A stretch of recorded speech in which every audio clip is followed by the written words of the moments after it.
where the bad pianos start to show. Keys all out of tune, just watch them go. Welcome to Adam and Joe talking nonsense on the Outside Scoop podcast show.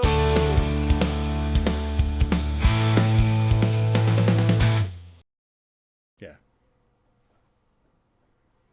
Good day to you, kind listener.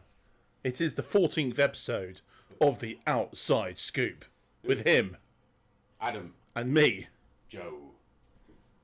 Who'd have thought it? Don't know. Who would have thought Who'd it? have thought 14 episodes? So does that put us in like 0.1001% or something? We're up there. We're up there with the greats. With the greats. Saying. We're up there with what we're saying, Joe Rogan and the rest is politics. We're snapping at his heels. Wow. I mean, we better book out the O2. We've got 24 subscribers. Wow. How many hours listened have we got? I'll have a look. You have a look at that. Whilst Adam pulls up the information Let's have a look. on YouTube Studio, I'll continue to fill the quiet with nonsensical nonsense. Remember, this isn't scripted. I've just decided to do this. He just decided to do it. I've been looking at this YouTube Studio stuff. Wow. So we've got 24 subscribers, as you said. We've had... Wait for it. 2,600 views. Well. So this actually includes the shorts as well, doesn't it? It does include the shorts. So over the weekend, I finally got around to making shorts, and I've put it on TikTok and 44 watch hours. YouTube Shorts, and it's disheartening. I don't know which way these platforms are encouraging you to make content, because all of a sudden we're getting 2,500 views, which I understand in the big picture, it's nothing. No. For someone like us, YouTubers as they call them, it's a big they? yeah. I've been on YouTube for years. I didn't know that was a thing. Yeah, it's a big deal. Oh, hang on, listeners. Oh dear. Quick, charge the laptop. I've got to charge the laptop, quick. See, unscripted. We're not lying. Everyone's got bated breath. Will we make it to the end of the episode? I get moments before this dies. It's a good laptop, but it can't count. Taking a real long way. There we go. Right, you there? Oh, 6%, boys. Woo, that was close. Wow. So yeah, 2,500 views, a big deal for us. I think that's amazing. It's a little milestone on the way on our way through, but 99% of those views have come from the shorts which we put out over the weekend. And it's I don't know what I like to say. It's not disheartening. I'm not disheartened by any of it. I think if one person listens, I think it's good. It's even if it is my mum. How the platforms push your content, I think is what I'm like trying to understand. What YouTube want is they brought in shorts, because they want to grab that TikTok market. Yeah, obviously. I think the idea that they might have is draw people in on the shorts, get them to stay on the platform with long form content. I think there's a place for both. I think they want both, because it's said that there are YouTubers who upload twice a year with a 4-hour video. Yeah. You know, and their videos will get 24 million views. And there's other YouTubers that will do a load of shorts and then 5 20-minute videos a year. Yeah. I think the idea is they want people on that long form, but you've got to get them in off their short attention spans to see on TikTok. Yeah. And unfortunately, it's quite obvious that 10-second videos works. Yeah. You know, people download TikTok, and those that are still of a sound mind delete it because they realise they've been sitting on the toilet for 4 hours. Yeah. You know? What a comfortable toilet it is, though. It'd have to be, or your legs have just gone numb. But there is 10, 6, well, I think you can do up to 60 seconds on shorts. Right. And you can pick out 60 seconds or like good little. It's amazing how much content there is in 60 seconds. What's good on YouTube is listening to our own shows. Yeah. On a short, I'm like, oh. There was a whole snippet there. There was a thing. Which The thing I've noticed, you've sent me some of our TikTok shorts. yeah, They're not shorts either, they're just TikTok. TikToks. Yeah, The TikTok versions are more appealing. yeah. I do when you. I'm not on TikTok, but you send me the links to them, and I do look at it and go, it does look good. Yeah. Because it does it all for you, doesn't it? Well, that's what's on TikTok's, what's on the YouTube Shorts. They're the same video. Well, even with the words and stuff. Yeah. So Good that you looked at them. does that come from TikTok? No. So I've got to do all that. So you edit it like Yeah, that. yeah, So yeah. what are you editing it like that on? I can't remember what it's called now, but Is it just a phone app? it's a platform. It's just a yeah. phone app that you go, put that into. I could do it on my phone or on the computer. Yeah, Right, so it's and a it it's a just web app. turns it into a TikTok format, and then you send it out. Kind Yeah, of thing. yeah. Oh, You take your video, and then you get your content, and then you and you just tell it what you want. kind yeah of thing. transcribe and blah blah blah, and Oh, okay. away it goes. But yeah, no, it's interesting, and yeah, just finding our way through finding our audience. Yeah, I don't think we're going to end up on the outside scoop. I don't think there is going to be a demographic.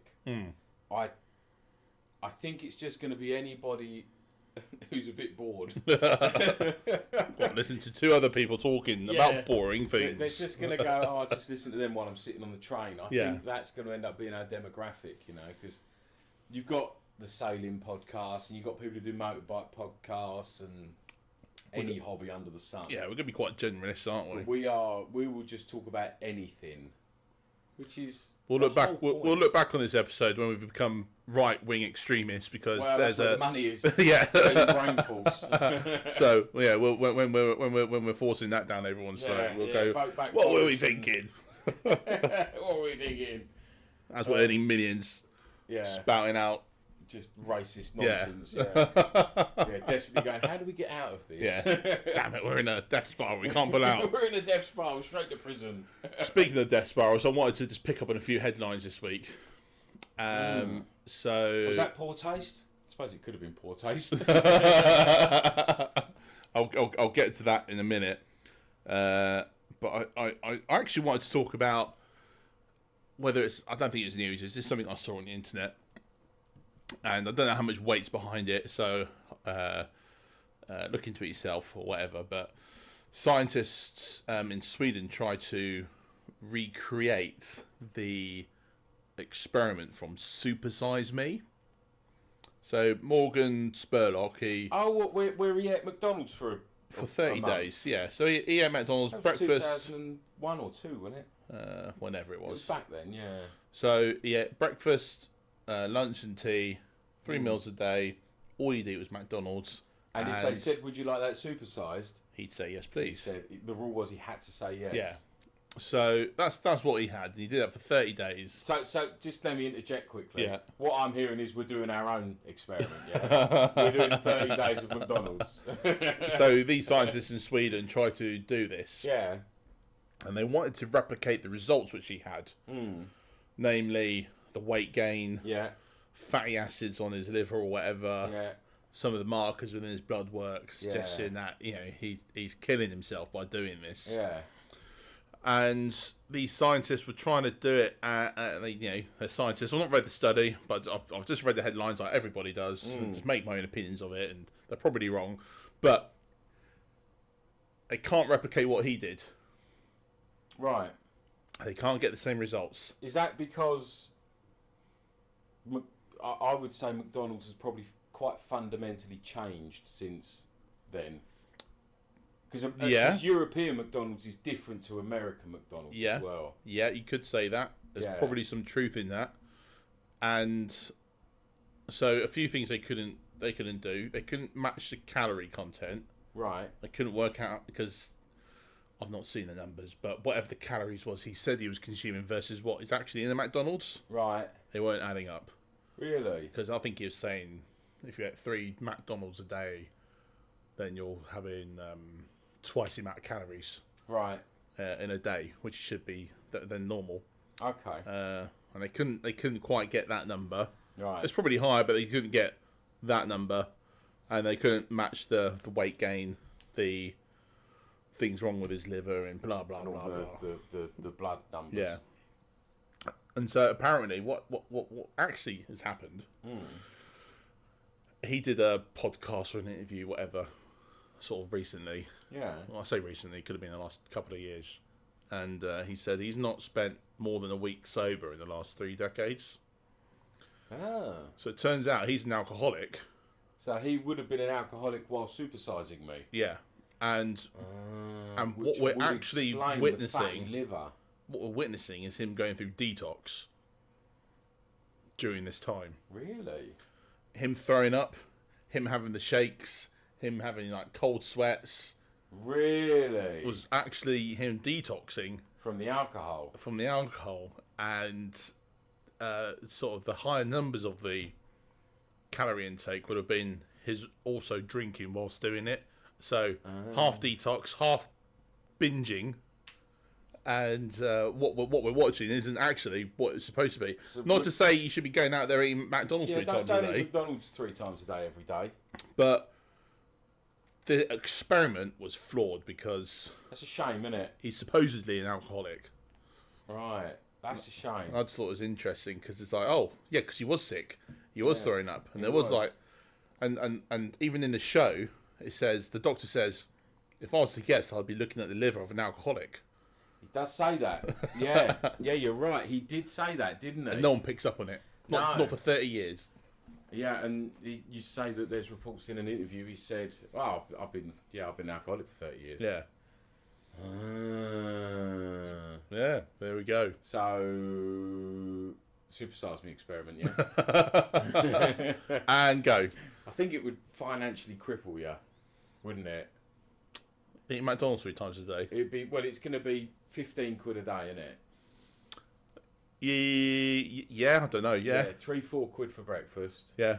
It's gonna no, probably more. It's like just about 6 quid for a medium meal now, isn't it? Right. Yeah. So it's 12 quid for that. So 16, 17 quid if you don't get any extras. So. Well, when you say it like that, think about it. You're not doing any food shopping. No, it doesn't sound If you're saying 15 quid a day, yeah, 7 days a week. yeah. And what was that? So 150, sound that bad, 300, 450 pound a month, and you're done. If you think about your And food, you haven't got to cook it. You haven't got to You've put got any food gas shop. into it. got no fridge at home, got no freezer at home. Your cupboards are bare. Oh, so McDonald's? So no. No. We're We're definitely not going to do this We're one not. day. No. But yeah, I just thought it was interesting, and it's even these like big hit documentaries that win awards, They're and still a bit bent. there's still something, not quite right. It's a shame that, isn't it, if that's true? I don't think it's thrown any. It's not Going to make people go, on oh, the let's fact go that- eat McDonald's now every day. No, because we all know it's not. It may not be as bad for you as it either once was or is reported to be, but it ain't. It's not. It's a sometimes food. Yeah, It's not an everyday food, is it? yeah. It's like Nutella. Nutella is a sometimes food. All that dangerous palm oil. Yeah, I thought that was interesting, and Yeah. they've tried to replicate it. They can't, and the only way to couldn't do explain it is that he was An heavily alcoholic. drinking and also detoxing at the same time. How could he be drinking and detoxing? Well, I think you just got to go a couple of days without drinking for an alcoholic, and you're detoxing. Oh, right. So what you maybe have done is they've taken average calorie intakes from the beginning, and then he's Yeah, God, I can't do all of this at the same time. yeah. Maybe. At some point, he's tried to detox maybe halfway through the show. And, Yeah, oh, no. and what they've done is they've gone, hang on, this is Quick, the footage. give me a beer, give me a beer. Beer. Oh, it's whiskey. It's always whiskey with Americans, isn't it? So I thought that was interesting. Another little factoid I saw was one about iPhones, and if you took the money that you spend on iPhones, so if you took every iPhone from the first generation, you bought that, you bought the next one, you bought the next one, you bought the next one, and you're on iPhone, whatever it is now, 15, I don't 10, know. 11, teen, whatever number it is. If you took that cash, and instead of buying the iPhone, you buy the stock, you will now have $3 million. Oh my god! Oh god! So that was the headline. The headline was, That's horrifying. don't buy the iPhones, buy the stock, because if you did, you'd have $3 million now. Oh god! And I was like, no way. And knowing what we know about how the stock market works and compound interest and dividends and all that sort of stuff, you kind of go, yeah, that's got to be true. That's got to be true. So I did a little bit of digging on it just to see, hang on. Just to find it. That don't sound right. And he's just Googling it. I'm just putting up the article now in front of me. He's got a bookmark, but you want to see the tabs on his page. It's absurd. The problem is, it's now gone, now you got to sign in to look at this article. Oh, what? Because it thinks I'm reading it constantly. So here it is. So what it is, he did the numbers, and what you'd actually have is, I'll quickly run through it. I'm trying to look round Joe's microphone so I can see the screen. So the first iPhone was $500. Yeah.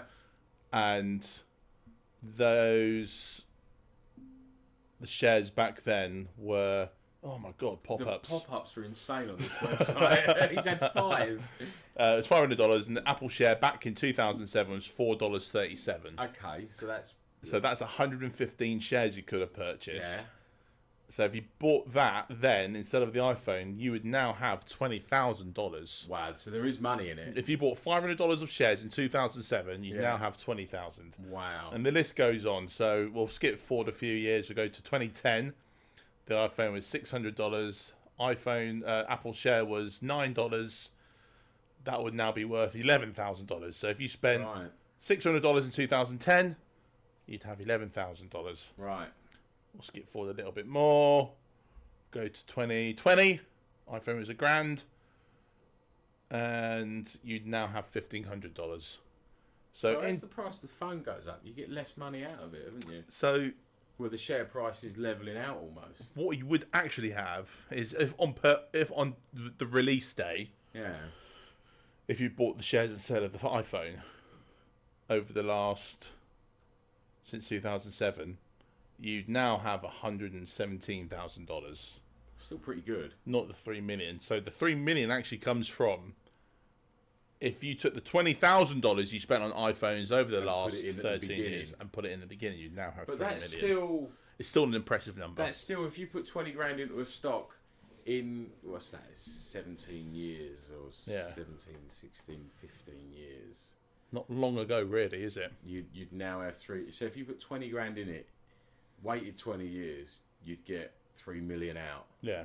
It's a pretty good return. If you can pick the right stocks, there's money to be had. If you're, Warren Buffett, he's big on Apple. That's why.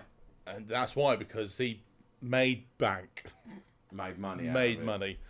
I thought that was interesting. So when next iPhone comes out, don't buy the phone, buy the stock. Well, you have to buy the phone and the stock, because if you don't buy the phone, the stock price ain't going up. So what we're saying there is, everybody ignore what we just said and go buy Apple phones. Go buy the phone, buy the stock at the same time. You buy the phone, me and Joe are going to buy the stock, and you'll do well. But yeah, if you just, where's my shareholder value? If you did that, you'd have 100,000. That's mad, isn't it? And that's all right, isn't it? Isn't it? Keep going for a couple of weeks. And you're not even putting that much in. $500 that year, 600 the next, 600. Every year, you're only putting in not a lot of money. £50 a month, isn't it? Yeah. Put 50 quid a month into it, and you'll be somewhere. Yeah. And just on that one stock, I'm not saying Apple's going to be that in 20 years' time. Well, it might not be. It might go bankrupt tomorrow. But it probably won't. But there's other companies out there that can do that. So I thought that was interesting. That is, that is interesting. That was interesting. Another thing I saw today was Octopus Energy. From what I know about Octopus, I've done a little research. Yeah. I am a customer of theirs. You are. I quite like them. Yeah. If what they say is true, I think they're a good firm. But I think you're about to shatter that. No, I'm not about to shatter it. Oh, good. No, they're doing something. They're doing something else cool. What are they doing? So they're offering. By the way, Octopus Energy, we will accept sponsorship. Yes. Lots and lots of sponsorship. Lots and lots of tasty sponsorship. We can offer you 24 subscribers, which reminds me, like, subscribe and share. And you give us all the money. So so Octopus have partnered with they're not a bank, but they offer mortgages. Right. What are they called? It's a bond bank. It's a bond bank, whatever that means. It's weird, isn't it? So they've partnered with these guys to offer mortgages on green properties. Properties that have solar panels and Wind heat turbines pumps. and heat pumps and... And the idea is, you buy one of these properties with a mortgage from this company that Octopus has partnered with, and Octopus will not charge you a penny for 10 years. You're joking. Yeah. So when the 10 years is up, flog it quick. Quick, run. Quick, because they're about to get their money back. But you're going to have no electricity bills. For 10 years. Or gas bills, whatever it is, 10 years, it's on them. That's pretty good, isn't it? That is really good, isn't it? Yeah. Can you imagine not having to pay out for 10 years? Yeah, that's... Says two blokes on oil heating. But the whole idea is about incentivising the greener housing Well, marketplace. they do have to incentivise it because the government subsidise fossil fuels so heavily that it's never not a better option financially. Yeah. You know, the amount of money governments put into fossil fuels, subsidising them, it will never not be better to go down that route until they start taking the money out and putting it into the green stuff. It's I don't know if we've mentioned this on the podcast or this is a real life conversation that we've had, but I don't know, it all kind of blended into one. the incentivization for innovation has to come from private enterprise. It should be led by government. Government should be incentivizing these things and saying we need to be green, and this is how we're going to do it. We're going to give you millions. Incentivise it, but unless the government subsidise it, because that's the only reason why fossil fuels are where they are, is because from the very beginning, people in the government had fingers in fossil fuel pies and got the money sent that direction. Yeah. It's the only reason why we're not running around in battery buses. Yeah, the government needs to go, time to take. But here's millions and millions of pounds. Yeah. This is all the money you want. Make it carbon zero. Yeah. Now. Just do it now. Yeah. Or negative there's the carbon. Pot of money. I mean, it needs to be managed properly, but there's the pot of money. Yeah. It's huge. It's all the money that the fossil fuel firms used to get. Yeah. Now it's there. Go make it green. Make it green. By the end of the decade, apart from some quite small things, like, you know, hobbies and things, industry needs to be net zero. Yeah. If not negative. Make your houses green. I want heat pumps. I want ground source. I want air source. I want solar panels. I want wind turbines. I don't understand why I want hydrogen. Ground source. I don't know that. Cold fusion one day. You know, all of it. And make it happen now. Yeah. Here's all the money, because that's the only thing stopping it. Yeah. The only thing stopping it is money. Yeah. Well, the thing that's stopping it is the money going there, because the fossil fuel companies want to keep their money. Because they're you know, it's an old business. They're all old buggers now. And, you know, they're going, well, I'm already earning the money. I don't want it to change. I don't want to put the work in. Yeah. And we can, and it can happen. I think you can look at the COVID vaccine as a great example of going, here's the money. Yeah. Make it happen. Yeah, it needs to happen in 6 months. Because the world can't stop working. No. We're in a capitalist society. It needs to keep going. Yeah, they did, and they did it. And we're not going to talk about the benefits and cons and pros. We're not talking about the anti-vax argument. Joe and I have both had the vaccine. Yeah. Haven't you? Yeah. Yeah, and we're fine. And that's not what this is about. And whether they did a rush job or not, that doesn't matter. Yeah, we're not talking about that side. They did the job. Yeah. And it got life moving again. Yeah. Although we have discovered a conspiracy theory that we haven't heard said, but it must be out there. Which one was that? Dominic Cummings. Oh, yeah. Didn't he? Oh, we got his eyes done in Bernard Castle. Yeah. I had to go to an optician's, except for the fact that there's a bloody GSK, GlaxoSmithKline office there, isn't there? There is. That you and I were driving past just before Chris went, oh, hang on a minute, it all makes sense now. We cracked the case wide open. Yeah, we're pretty, we're pretty out there with... We'll find things if we're interested, and we haven't seen that. All we ever saw was Dominic Cummings got his eyes tested in Bernard Castle, not Hang on a minute, there's a GSK up here. Was it GSK? One of them getting his dirty payout. Getting his sweet tendies out of it. He got it though. Didn't he? But yeah, it's. I think when humanity is going to be faced, I think the problem with climate change, it's not immediate. It's such a slow burn thing. It's the frog being boiled problem, Yeah, isn't it? and 1 year it's just going to go wrong. What it was going to have the worst year. Kind of already is. Like, the weather is getting more extreme. It's just not enough yet. I'm afraid to say. There's no physical damage to people's property. We're seeing the big wildfires and the mega droughts and whatever, but it's just not burning down the right people's houses. If a tornado ripped through the centre of London and Washington and Paris, places like that, you'd then go, oh wait, they're going to stand up and deal with it now. So when that happens, when Washington DC is on fire, or when Microsoft headquarters is on fire, or Google or Facebook, been knocked down with a hurricane. when the big guys with the money are being personally affected, like they were in the lockdown because their entire workforce had to stop working, and they stopped making profits, and their share prices crashed. That's it. When that happens, that is when we'll come together And deal with it. and within 6 months we'll have solved it. Oh yeah, it'd be dealt with. A bit like cancer, innit? We'd have taken all the carbon out of the air. Yeah. We'd have extracted all the methane. Yeah, just pull it out and pump it underground. It's done now. We'd have just dealt with it. Yeah. And that's what will happen. Yeah. It's not decades away. We can do it in 6 months. Yeah. It's just the people with the money aren't being affected yet. We already have the ideas on how to do it. Yeah. And what to do. It's just the stuff that it's not terribly efficient at the moment. Just needs the funding. Chuck a couple of billion at it. Chuck a couple of billion at anything and you'll have yourself a product. Wouldn't ya? And that'll be that. Next item, Joe. Next item on the list. This might become a feature. A little weekly a little snippet, a little chit chat on something. of the news. And I quite like it. so, I know nothing about the Middle East. I won't pretend to know. As much as I know is what can be read on the front page of a newspaper. Yeah, I've done a little diving into it. Yeah.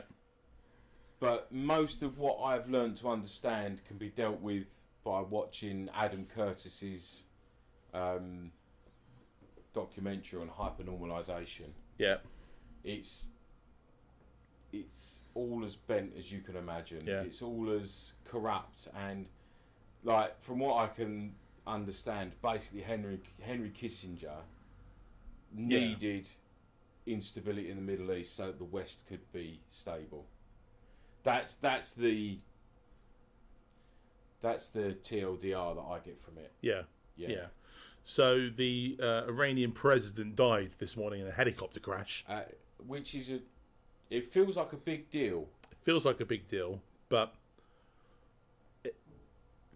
when I read that, I thought, "Oh, great! Iran's gonna, it's gonna reform. It's gonna have, whether the Western way is right or not with democracy, and that's not for us to say. Different conversation. But what could we see for Iran? Nothing really, because it turns out they got a supreme chancellor or whatever you want to call it. Supreme leader, the Ayatollah, they call him. And he's still in charge, so he's just going to appoint somebody. The bloke who died in the helicopter crash, apparently is responsible for they call it sort of like right wing out there. I don't know in a Western sense how you would weight it. Yeah. But basically, the president who died was more extreme. Brings the wrong connotations. It brings the wrong idea. But he was more heavily into the religion side of things, so more stricter with. I don't know what law they abide by. I don't know which form of Islam they abide by. If is it Shia or whatever it is. Syri Muslim, I think. Anyway, he was more. He was more extreme on the strictness of religious protocols, I think. So, by him dying, there's a potential that it may relax slightly, but apparently the Ayatollah is that way as well. Yeah. Because he will be, because he's a religious leader. But also they don't have anyone to replace him. I've read, now obviously it's Western media and Western sources that I've read this in, but there is no one lined up for replacement of the Ayatollah. No, I don't know anything about that. I know the replacement for the president is the vice. Is that's all sorted? The line of succession there they've already dealt with is it. very clear, Right. in what's happened there. I think. There's definitely going to be some conspiracy theories Yeah, about that's that, my isn't point. What is the conspiracy there? with Yeah. why did is this helicopter fall out the sky? given everything that's going on in the Middle East at the moment and Iran's involvement in various bits and pieces? He was too extreme on the idea of, Iranian supremacy, let's say. Yeah. Who knows? Who knows? He might have been too much for them. And again, like I said, I don't know much about the Middle East, so I'm not going to try and second guess anything. But I just thought it was interesting, given the timing of it and what's going on Yeah. on the world stage at the moment. Absolutely. It's it feels like it should have been a bigger deal, in my opinion. Yeah. Yeah, I feel like there should have been more said about it. But then maybe it's just because I haven't looked for it. Yeah. It hasn't been thrown in my face, so I haven't seen it. Yeah. Yeah. Oh, well. Have you seen anything interesting in the news this week, Adam? Have I seen anything? Do you know, I don't think I have. The problem is I flip through my phone and then think, I've got to talk about that, and then just never do. Oh, I did see something interesting today. Yeah. Is it English Heritage? Yeah. Is that the business? They're the ones that look after All the museums and such, and the castles and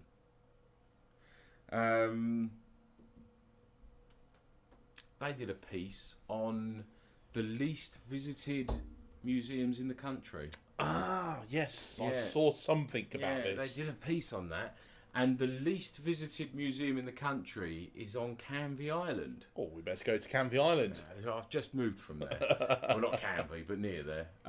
It's a museum on stuff from World War II and later, Yeah. I think. The building was a... how would I describe it? The building was to help shipping... This was the centre to help shipping navigate the magnetic mines deployed in the Thames estuary during the Second World War. Okay. It basically looks like an ice cream hut. It's a brick-built building, Yeah. but it's basically an ice cream hut on the beach. And it's full of the personal items of the three proprietors of the museum. Yeah. And they report they get less than 300 visitors a year. But that might be because less than 300 people a year go to Canvey Island. Yeah. So It's not the tourist hotspot, is it? it's not a tourist hotspot. No. It's not a destination. No. There's no destination dining over there. No. It's not awful. There's nothing particularly wrong with it. It's just a seaside place. town. It's just somewhere to go. But I thought that was interesting. The least they said they'll have days where nobody will walk through the door, Yeah. and then they'll have days where they'll get 2 people. 2 people, or they'll get days where they'll get like a coachload of people turn up, Yeah. and they'll get some interesting characters in this coachload. So they must have days and days and days of no They visitors. must have, If just they get coach loads arrive. weeks of people not turning up. Yeah. Which is interesting because I worked very close to where this museum is Yeah. and didn't know it was there. God, can you imagine that? Staring at the walls. Well, I was staring at all your crap on the wall. It's a Yeah. bit similar to this, really, looking at all our crap on the wall. But Yeah. I do love a museum, though. yeah, I love museums. I think Yeah. they're great. And I I think like they're- I like the little quirky museums and little villages. You know, the story of our town or our you always local get area. a funny little, the And- story of our town. And it's like, oh, Ethel knitted this doily once, Yeah. you know. And looking at their history and why this village might have been established or town, and how it's just completely irrelevant today. Like, this is a fishing village, but Yeah. no fishing happens now. No fishing happens now. None at all. Or the No, fishing that does that's- happen, all the fishermen live over there and not Yeah, here, they because this don't- is now a holiday cottage town. Yeah, they do it from somewhere else now. Yeah, and then you got the big museums as well. There's I like we go to the one in Edinburgh quite a lot, and that's always interesting for the kids. And it's good for them to see history. I think it's important to learn about history and Yeah. history of everything, really. You absolutely have to. You absolutely have to understand the past. Yeah, I think nostalgia can be a bit dangerous. Yeah. I think that can be a bit. I don't think nostalgia's quite right, but you got to understand the past. Got to understand it. Got to learn from it. Learn from the past. What's the saying? Those who study the history are not doomed to repeat it. Sounds good. Maybe no one said that. I'm pretty sure that's the saying though. Yeah, it sounds good. It sounds like a saying. Doesn't sound like something you just made up on the spot. Don't go chasing yesterday's coin. That's it. Don't go chasing yesterday's coin. That was made up by me. Yeah. We've never heard it before. Adam Strauss. Yeah. Don't go chasing yesterday's coin. Actually, that will lead on quite nicely to a bit of my work history. Yeah. Don't go chasing yesterday's coin. I did have a job like that. But again... Is that going to be a whole podcast? That I reckon, yeah, I've got a few years that I can weave for people. So Don't chase yesterday's coin series. Don't go chasing yesterday's coin. That's all we have time for today. Yeah. Like, subscribe and share. See you same time, next time, on The Outside Scoop. Thanks for listening. Bye-bye. Where the bad pianos start to show, keys all out of tune, just watch them go. Welcome to Adam and Joe talking nonsense on the Outside Scoop podcast show.